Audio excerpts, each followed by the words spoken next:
तो रोहिंग्या पर दिल्ली में कार्रवाई जारी है, तो दूसरी तरफ जम्मू के रोहिंग्या कॉलोनी में पानी और बिजली की आपूर्ति प्रतिबंधित होने के खबर के कुछ घंटे बाद ही भारत और जापान के 2 प्रतिनिधियों वाली यूएनएचसीआर टीम ने जम्मू रोहिंग्या कॉलोनी का दौरा किया है। लेकिन बांग्लादेश में हिंदुओं पर 100 से ज्यादा हमलों के बाद भी यूएनएचआरसी की किसी भी टीम ने हिंदू समुदाय का हालचाल नहीं पूछा। और आखिरकार ये भेदभाव क्यों, इस पर भी सवाल उठते हैं। जब यहाँ पर बिजली काटी गई, पानी की आपूर्ति नहीं हुई, पानी की पूर्ति नहीं हुई और ऐसे में यहाँ पर ये टीम पहुँच गई है हालचाल जानने के लिए, तो वहीं दूसरी तरफ जिस तरीके से बांग्लादेश में लगातार वहाँ पर अत्याचार हिंदुओं पर हो रहा है, उनके लिए पूरी दुनिया जो है चुप है, उनके सुध लेने वाला कोई नहीं है। यूएनएचआरसी की किसी भी टीम ने वहाँ जाकर हिंदू समुदाय का हालचाल नहीं पूछा। ऐसे में यूएनएचआरसी की ये जो टीमें हैं ये इन सवालों का सामना कर रही हैं। बड़े सवाल हैं, ये संयुक्त राष्ट्र की एजेंसी है यूएनएचसीआर और अधिकारी अब जम्मू के एक रोहिंग्या बस्ती में पहुंचे हैं जहां पर मुलाकात कर रहे हैं इन लोगों से। और ये दौरा ऐसे समय पर देखा जा रहा है जब जम्मू कश्मीर में सुरक्षा एजेंसियां और खुफिया एजेंसियों की ओर से गैर कानूनी तरीके से रह रहे इन शरणार्थियों के खिलाफ अभियान चलाया जा रहा है। एक तरफ दिल्ली में भी अभी अभियान चल चुका है, तो वहीं जम्मू कश्मीर में पहले से ही अभियान जो है वो चलाया जा रहा है। और ऐसे में अब इसमें हस्तक्षेप करने के लिए यूएनएचसीआर पहुंची है, वहां पर टीमें पहुंची हैं वहां पर, जो कि करियानी तालाब में रोहिंग्या बस्ती का दौरा करने के लिए पहुंची। और ये दौरा इस समय पर जब किया जा रहा है तो सवाल उठ रहे हैं कि क्यों नहीं ये लोग, ये जो टीमें हैं ये पहुंची बांग्लादेश में हिंदू समुदायों के लोगों का हालचाल जानने के लिए, और वहां पर क्यों नहीं जाकर जायजा लिया गया। लेकिन यहां पर जब कार्रवाई शुरू हुई तो ये टीमें जो हैं तुरंत पहुंच गई हैं। इन पर सवाल कड़े उठ रहे हैं और ऐसे में अभियान जो है वो काफी तेजी के साथ आगे भी बढ़ रहा है। सुरक्षा एजेंसियों के इस अभियान का कई संगठनों ने विरोध भी वहां पर किया और अब इस मामले में संयुक्त राष्ट्र ने भी दखल दे दिया है। संयुक्त राष्ट्र के 2 अधिकारियों ने रोहिंग्यों से मुलाकात की है। इन अधिकारियों में एक भारतीय और एक जापानी नागरिक थे। खबर है कि आज फिर से ये लोग जो हैं, ये टीमें जो हैं रोहिंग्यों से मुलाकात कर सकती हैं और इनसे पूछताछ करेंगे। किस तरीके से यहाँ पर इन लोगों से सवाल जवाब किए जाएंगे, ये देखने वाली बात होगी। लेकिन फिलहाल ये जो टीमें हैं ये खुद सवालों के कटघरे में हैं। बता दें कि इससे पहले मार्च में यूएनएचआरसी की 4 सदस्यीय प्रतिनिधिमंडल ने यहां पर रोहिंग्यों को कठुआ स्थानांतरित किए जाने के बाद जम्मू कश्मीर के कठुआ का दौरा भी किया था। उसके बाद एक बार फिर से टीमें यहां पर पहुंचे हैं इन हालातों में। और चलिए अधिक अपडेट के लिए हमारे सहयोगी अजय चांडियाल हमारे साथ जुड़ गए हैं। अजय, देखिए यहाँ पर जिस तरीके से बांग्लादेश और भारत के बीच में रिश्ते अब काफी खराब हो चुके हैं, तो ऐसे में भारत भी अब कार्रवाई करता पीछे नहीं हट रहा है और कार्रवाई जो है की जा रही है। जो ये रोहिंग्या हैं, जिस तरीके से बांग्लादेशी घुसपैठ यहाँ पर काफी अरसे से जमे हुए हैं, इन पर कार्रवाई की जा रही है, इनसे पूछताछ की जा रही है।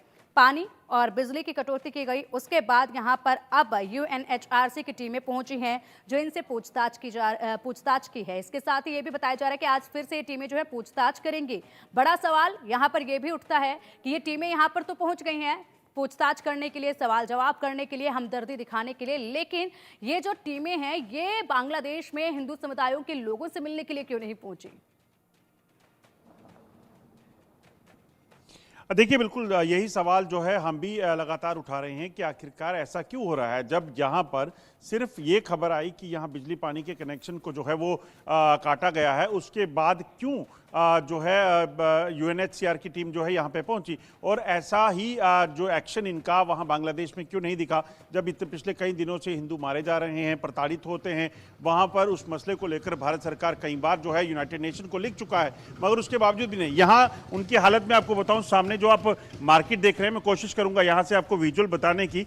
यहाँ पर जो मार्केट है, ये पूरी की पूरी मार्केट जो है वो रोहिंग्या बस्ती है। यहाँ पर लगभग 5 से 6 हज़ार जो है वो लोग रहते हैं। इन लोगों की अगर बात की जाए तो यहाँ पर ये रहकर यहाँ पर अपना बिजनेस चलाते हैं, यहीं से कामकाज करते हैं, यहीं पर बिजली पानी जो है यहाँ पर इनको मिलता था। दरअसल ये बिजली पानी जो काटा गया था वो इनका नहीं काटा गया था, ये बिजली पानी काटा गया था जो जिन जमीनों पर ये रहते थे उन ओनर्स का। अब यहाँ देखिए, ये सामने आप देखेंगे तो महिलाएं जो आ रही हैं ये रोहिंग्या समुदाय की हैं और बिना किसी रिस्ट्रिक्शन के, बिना किसी परेशानी के यहाँ पे घूमते हैं और इनको कोई दिक्कत नहीं होती। मगर जब यहाँ बात आती है बांग्लादेश की, अगर बात करें जहाँ पर हिंदू समाज के लोगों को टारगेट किया जा रहा है, तो कोई इस पर कुछ नहीं कह रहा है। वहीं अगर बात की जाए कि जिस तरीके से लगातार ये हालात बने हुए हैं, अब यूएनएचसीआर की टीम जो है इनसे मिल रही है, तो तब आखिर यहाँ पर मुलाकातों का जो दौर चला है उसमें क्या डिस्कस हुआ है। यही पीछे एक थर्ड पार्टी एनजीओ का ऑफिस है जहाँ पर ये कल मुलाकात हुई थी।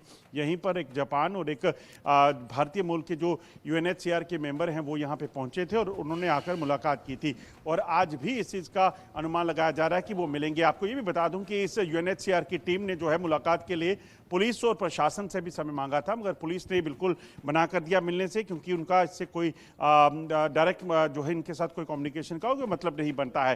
दरअसल ऐसा माना जा रहा है कि कुछ ऐसे लोग हैं जो एनजीओ या कुछ जो यूएनएचसीआर के पास जो है पहुंचे थे, जिसके बाद जो है उन्होंने यहाँ पर आकर इनसे मुलाकात करनी चाहिए। आपको ये भी बता दूं कि पानी जो काटने की बात हुई थी, बिजली काटने की बात हुई थी, वो उन लोगों की बिजली पानी काटी गई थी जिन लोगों के प्लॉट्स पे रहते थे। दरअसल जहां जम्मू कश्मीर में अगर आप कोई भी बिजली या पानी का कनेक्शन लेते हैं तो आपको उसको प्रॉपर डॉक्यूमेंटेशन चाहिए, मगर वो उन लोगों के पास वो डॉक्यूमेंटेशन नहीं थी। इस वजह से उन पर कार्रवाई हुई और ये जो इलीगल लोग रह रहे थे उनको अगर ये सप्लाई यहाँ पे मुफ्त में नहीं मिल रही होती तो पिछले 12 से 14 सालों से ये यहाँ नहीं रह रहे होते।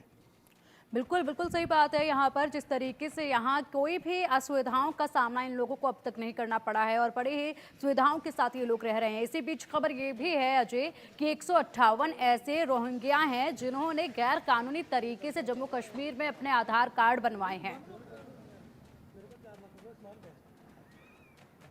देखिए बिल्कुल ये मामले लगातार पुलिस के इन्वेस्टिगेशन में सामने आए कि यहाँ पर रहने वाले रोहिंग्या जो हैं इन्होंने कई जगह पर अपने स्टेट सब्जेक्ट बनाए थे। इनके पास वोटर आईडी कार्ड मिले, राशन कार्ड्स मिले, यहाँ तक कि देखने को मिला कि यहाँ पर इन्होंने इनकी जो महिलाएं थी उन्होंने यहाँ पर कश्मीर में कुछ लोगों से शादियाँ कर ली थी। इसका मतलब है कि ये सीधे तौर पर यहाँ जो है अपने आप को परमानेंट जो है रेजिडेंस बनाने के लिए फिराक में थे, मगर पुलिस ने जब इन्वेस्टिगेशन में पाया कि किस तरीके से क्रिमिनल एक्टिविटीज़ में शामिल है, किस तरीके से ये ह्यूमन ट्रैफिकिंग में शामिल हैं, उस पर मामले दर्ज हुए, तो उसके बाद जो है वो कहीं ना कहीं इसमें जो है वो पुलिस सतर्क हुई और उसके बाद जो है लगातार अब कार्रवाइयों का सिलसिला चला है। आप देखें तो साफ कहना है पुलिस का कि ये लोग जो यहाँ रहते हैं, आप सोचिए जो जानकारी है उसके मुताबिक लगभग 1 मिलियन के करीब रोहिंग्या जो हैं वो बांग्लादेश में बसे हुए हैं और इसी तरह से अगर आप देखें तो हज़ारों की संख्या में भारत की बात की जाए दिल्ली में है, जम्मू कश्मीर के अलग अलग डिस्ट्रिक्ट्स में ये लोग बैठे हुए हैं और यहाँ पर सबसे बड़ी बात है कि ये एक टूल की तरह इस्तेमाल हो सकते हैं उन ताकतों द्वारा जो जम्मू कश्मीर या भारत के खिलाफ जो है वो षड्यंत्र करती हैं, जिसमें पाकिस्तान का नाम है, जिसमें चीन का नाम है। तो ऐसे में माना जा रहा है कि कहीं ना कहीं पाकिस्तान इनका इस्तेमाल करके भारत में जम्मू कश्मीर में आतंकी गतिविधियों को अंजाम दे सकता है। उसी के मद्देनजर जो है ये प्रशासन की तरफ से अब कार्रवाइयां शुरू हुई हैं। बिल्कुल हर संभव कोशिश इन लोगों के द्वारा ये की गई है यहाँ पर अजय कि किसी भी तरीके से यहाँ की नागरिकता ले ली जाए और यहाँ पर परमानेंट जो है बस जाएं और कोई भी अगर जांच पड़ताल हो तो इन पर कोई आंच ना है। फिलहाल कुछ ऐसे एनजीओ भी हैं जो इनकी मदद कर रहे हैं जम्मू कश्मीर में, उनकी भी पहचान की गई है। हालांकि कार्रवाई अब आगे कितनी बढ़ेगी ये देखने वाली बात होगी। फिलहाल शुक्रिया आपका इन तमाम जानकारियों के लिए, अपडेट्स के लिए।